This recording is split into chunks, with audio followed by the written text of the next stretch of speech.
Greetings, my name is Campbell, also known as Nikki. I am a multicultural percussionist, teaching artist, performer, and producer. I was born in Colón, country of Panama, raised in San Diego and Los Angeles, California. I was introduced to drumming through the Mandinka West African tradition in Los Angeles. Drumming reconnected me back to my identity by expressing my unique Afro-Caribbean Panamanian lineage. My work promotes empowerment through the African cultural heritage and expand a legacy of women drumming in the African diasporic tradition. Today, I'm introducing Herstory. In this film, you will experience elders and young and upcoming artists tell their story.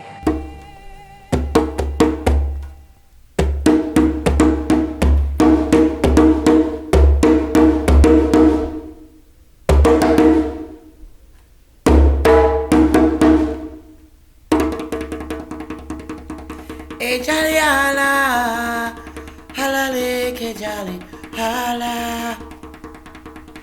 Hey jolly hala, hala leke jolly hala.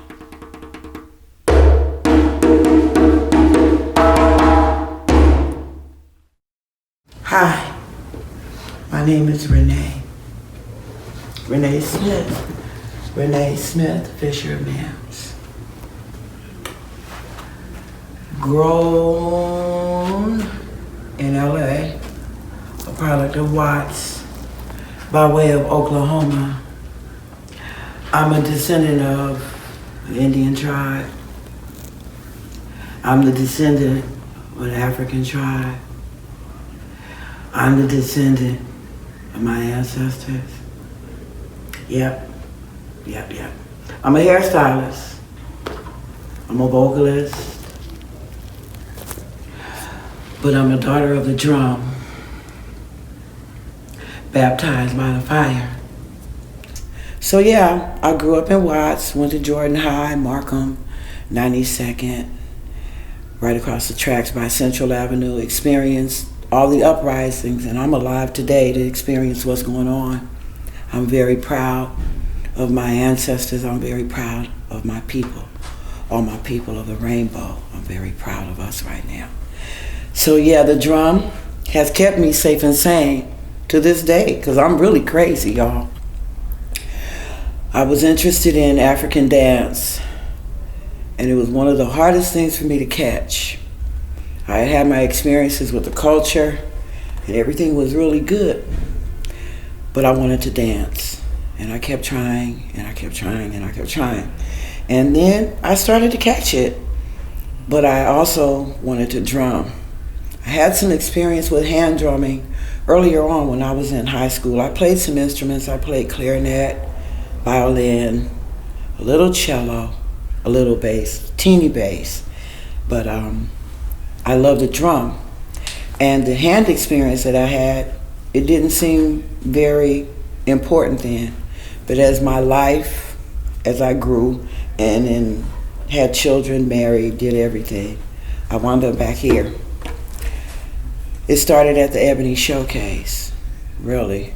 It was an experience that I will never forget. The dance classes, the selling and smelling of incense and fabrics, being different teachers coming in from different places to teach us, and our community teachers that fed us all their energy for years, at Mama Tabula, Ia Alake, the list could go on and on. Yeah, and then the brothers that were there drumming, and wasn't a lot of women drumming. Actually was no women drumming. But I was the sister with the doom, carrying it on my head, trying to get up in anybody's dance class that would let me play. And it was quite an experience. Teachers would come. I remember when Malik Soul came to town, he started teaching. We had wonderful teachers. Moshe was here. There was an elder man in LA that was in Watts named Papa George. Right, back in the day, you couldn't play no drum unless you could play a bell. You knew the time, and you knew how to play a shaker and you knew how to keep tempo, and you understood the rhythm. You just didn't come and start playing. You had to understand. And there was Guinea, The teachers that I had were like Famadou. He was young fireman. As I kept resistance, one day I saw another sister come in with a djembe. She didn't even bother about shakere or a bell. She just came in. And then I saw another sister. And sister started talking about it. You know, you should start a drum class. And I realized that it was a need, but time is everything, and timing was. My children were young, and they experienced this whole thing as well. So, seeing that, Beautiful. it wasn't easy, but we made it, you know, because we're here now. Shine is an organization that came together by the way of the sisters, the power of the sisters that wanted to drum. I remember Baba Leroy Diggs, Ashe ancestor, another fabulous teacher that was located right here. I would talk to him all the time about us being able to drum somewhere. And he would tell me all the time, you should just go and start a class. And I was, why don't you? Because I wasn't sure.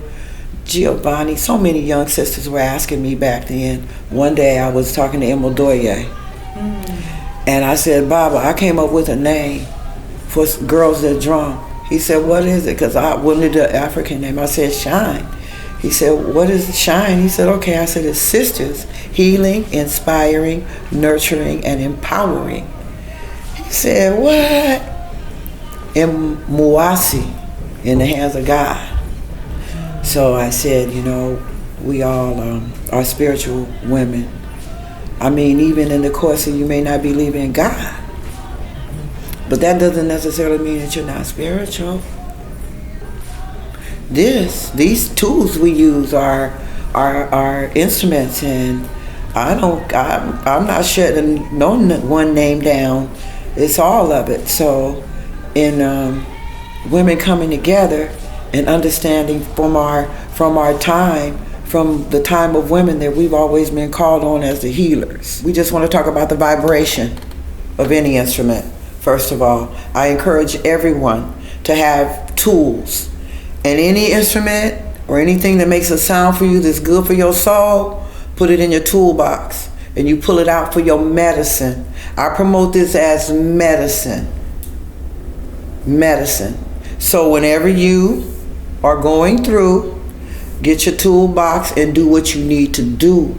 Clear your space and enable yourself to breathe. You know, your instruments, drums, shakers, whistles, chimes, flutes, winds, anything, hands. You can use your hands. People sometimes forget. These right here, this is organic as you can get, and you can clap yourself happy. Drumming breaks down barriers. First of all, music is the weapon, right? Music is the weapon, and it breaks down all types of inferiorities and hatred and anger. Unfortunately, we do have people that inhabit the earth that don't have the facility to accept those type of vibrations. But us with a higher vibration that are able, we can work on that force as well and bring it down. Music, the drum, it sends a message for everyone. The drum is healing. It's our heartbeat. It's the first thing you hear when you come alive. When you come alive, everybody looking to hear your heartbeat. First thing. So yes, in terms of breaking racial barriers, everybody has a heartbeat. So this drum, it touches everybody. It's very sacred. This drum comes from a temple. The drum was only used, I understand, for purposes of healing, religious, communication. So it wasn't something that you just picked up and we just played all the time. It had purpose. Drumming for a purpose. And that's what this drum is. It's a drum of purpose. The music is a purpose. The movement is a purpose. I got something I tell my students. Africans make no mindless music and no mindless movement. No mindless music, no mindless movement. Long ago, there may have been a time when women were drummers, but the overwhelming number of those who drum are men. Through drumming, women explore the depths of their abilities, as women are determined to step into arenas previously reserved for men. They made their presence known in the drum scene.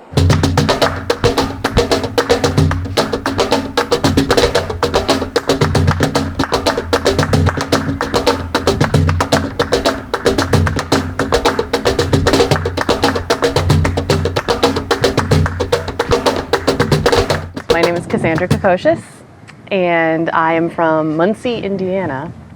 I was raised in a Greek American family, second generation Greek. Everyone in my family married Greeks.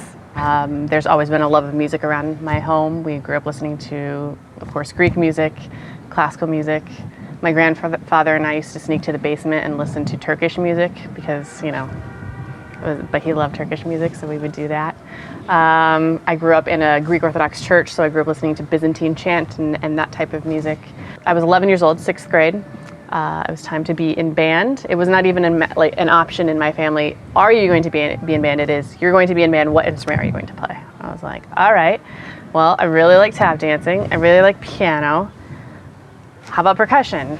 Little did I know that how much that would change the course of my life, that decision. I started taking lessons from a guy, a man named Erwin Mueller, who is a percussion professor at the university in Muncie, Indiana. And he was he took me under his wing. He was kind of like a grandfather figure. He was definitely strict, but also was very loving and kind and really pushed me to do my best. So I ended up moving to Chicago, fell in love with Chicago, studied there, and I was studying to be a classical percussionist, to be in an orchestra. And I was practicing and I was learning all these excerpts, and I'd be in the room and I was like, why am I so unhappy? I hate this. Why? It was not joyful at all. And I was like, I thought music was supposed to be joyful and this was not happening. I think it was 2005, I went to PASIC, the Percussive Arts Society International Convention, and I saw Efraim Toro do a workshop. And I actually have yet to this day I've never met him, and I want to meet him to talk to him about this because he literally changed my life. That workshop changed my life. He was talking about flamenco and percussion in flamenco. And he played some tracks, and he was playing this drum along with those tracks, and I was like, what is this? I became obsessed. Like, this is the most beautiful thing I've ever heard in my life. I need to know everything about it. It was like something familiar, but also just, I don't know, it just hit me in a deep place that I don't think I had ever been affected by music at that point. One day, a box shows up at my door, and it's a cajon. It was my first cajon. My mom found one in a music store. So then I did some research and found some people in Chicago who did flamenco, and it kind of took off from there. I started taking some lessons, and the guy was like, yeah, you kind of have some. He was actually a guitarist, but he was teaching me a little bit about cajon. He was like, you kind of know what you're doing. Why don't you come play for this dance class? So I went to the dance class, which is where I met one of my now best friends who's a guitarist, Diego Alonso, and we met there and started playing, and he was like, why don't you come and meet this person? And from that point, I just kept meeting all these people and dancers and other musicians, and it just became this wave of change that was just really, really cool. So flamenco is an art form from southern Spain, from the region of Andalusia, and it's an art form predominantly of the Gitano people, the Romani Gypsy people of southern Spain. This ethnic group originally, it is thought that they originated in northern India, and they traveled and made their way through the Middle East, through northern Africa, through Eastern Europe, and ended up in southern Spain. And this art form is a combination of all of those cultures that they would absorb as they traveled, but also Sephardic Jewish culture, North African culture, the Moors that were there, and also Spanish Christian culture. So it was a very deep mixture of many cultures in one place during a time where there were so many people from all around in one place. But this particular art form also was born out of difficult times and people being persecuted, and the Gypsy people were very misunderstood, or still are a very misunderstood culture. And so this art form came out of that, and came out of it's kind of like, I guess, the equivalent of blues here in the United States. So it's a very beautiful art form that started with singing. And then it kind of expanded with people clapping, because we have our hands on us at all times, people dancing. And then when the guitar came around, the guitar was added. And then in the late 60s was when this beautiful instrument was added. And the cajon is an instrument from originating in Peru. It is this well, it was basically a drum made out of necessity. When people from Africa were brought to the Americas and enslaved, they did not have their drums with them, and because they didn't have their drums with them, they were like, all right, we want to keep our traditions and our drumming alive. That's so important to us. And so they would take whatever they could find, and they would take boxes or shipping crates or drawers or anything, and continue their art form through these instruments. Flamenco guitarist went to Peru. He met the family, the Soto family in Peru, and I think it was Caetro Soto was the one that gave Paco one of these drums, and he brought it back to Spain, and it is now used in flamenco. And that was, 40, almost 50 years ago. And I've had experience, of course, teaching with ACTA at the California Institution for Women, which was an amazing experience that I did for almost 2 years, and it was incredible and life-changing. I've found, and I know that you and I have found, that in our experiences working with drumming, and if someone comes in and is having a bad day, generally by the end of a drumming class they have a smile on their face. There's something that happens with drumming that affects you, that whether it's the vibration, whether it's working with others in a all together and feeling vibrations off of each other. I think the vibration is the big thing. I think that we all have our different wavelengths, and trying to bring them together and play together, it's a very powerful thing that I think is underplayed in modern medicine and modern psychology and psychiatry.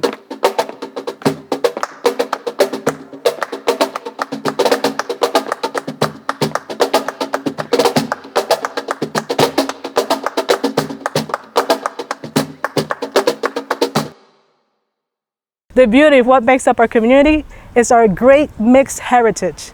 More and more women sought out each other out for support and encouragement, forming female groups while continuing to participate in the mixed gender drumming settings by supporting and gathering communities. Happy spring, everybody!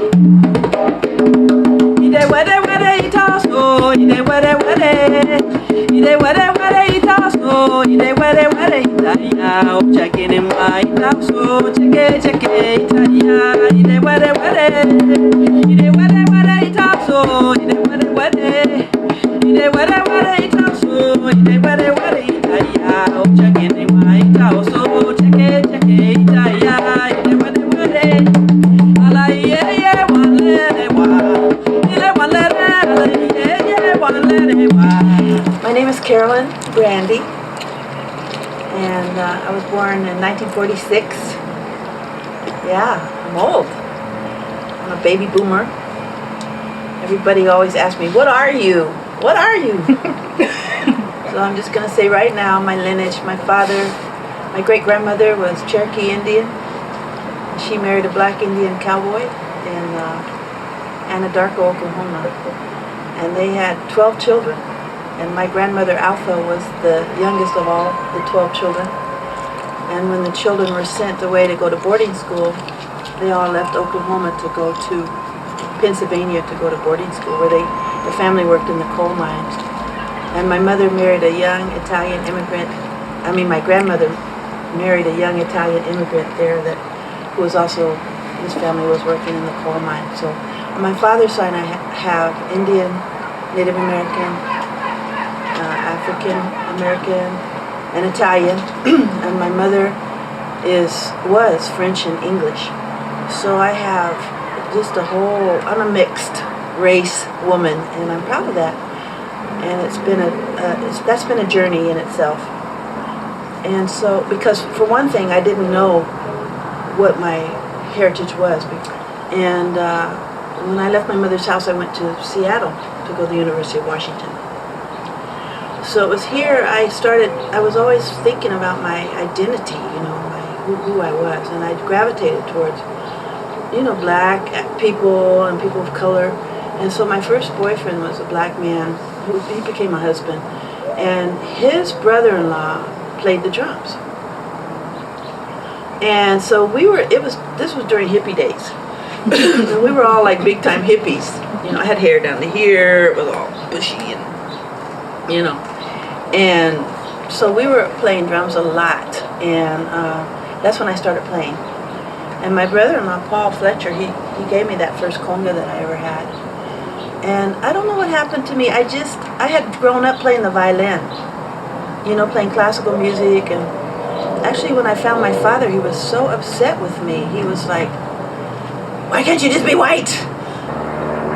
And yet there was still that something inside of me that wanted, to find that needed that kind of a feeling. You know what I mean? I didn't want to play the violin. I wanted to play the drums. You know what I mean? So that's when I started playing drums. It was 1968. We were having our Cultural Revolution. And I started, I was down at the Pike Place Market. And I saw these guys playing Cuban music down at the market, on the street. And I was like, wow, I just really love this, And so I went up to the guys afterwards, and he told me, he said, well, we're teaching a class at the University of Washington. And I said, oh, okay. That's what happened. I just got into that drumming thing. It's definitely a destiny thing for me. It's definitely is my destiny. And it's just very clear to me that was, in heaven, before I came to this dimension, my pact with the Creator was about this piece of it was the drumming and the identity and the being mixed race and the being able to call people together. I think that's one of the biggest gifts that Creator gave me, is that I'm able to gather people, all kinds of people, everybody together, and the drum is really a powerful instrument for that. And I believe, our ancestors, the ancestors of the African drum and the Native American drum and all of the drums, every culture has a drum. I believe they really knew. They understood the power of the drum and the alchemy of the drum and the power of being able to collect community, with that drum. And there was many drums, for example, African drums that actually spoke. And I don't mean speaking like come here or something simple, but doing poetry readings and doing telling stories and telling parables, all on the language of the drum. And this is how people communicated with each other and taught their children about what we call iwapele, good character, how to have good character. All that was done on the drums. So it's a calling, and I feel like it's an honor to be a drummer, and also that I have a responsibility to community to be a drummer, because it's not just like you pick up something,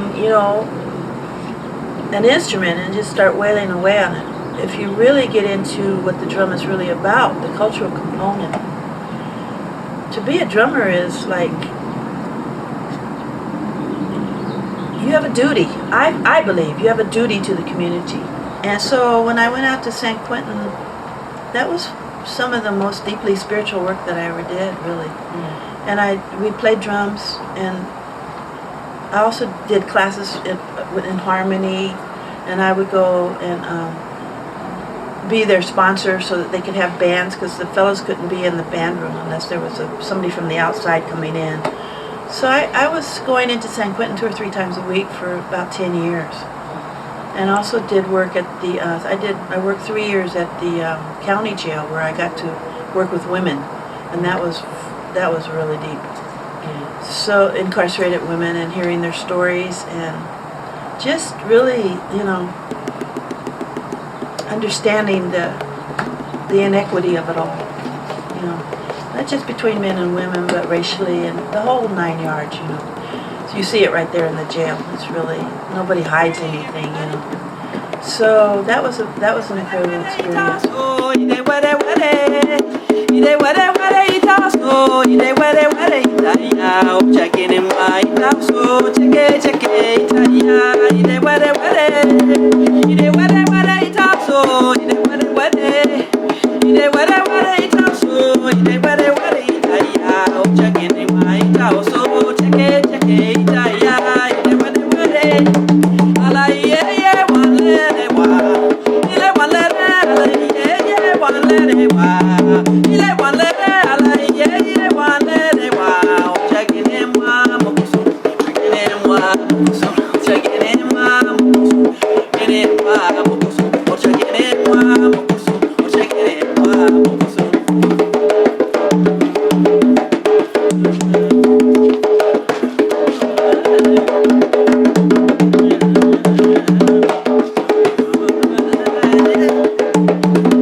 Wow, incredible, inspiring stories. We heard the calling and we did not ignore it. Listen to the whisper. It's bigger than you and I. The entering of women into the percussion world has not been limited to a movement. It's more than a movement. It's an emergence, a call for change. Women drummers vibrate with the world, nurturing, warrior, caring, giving, entering the womb to birth a new paradigm to connect us back to nature, to thrive and live purposefully.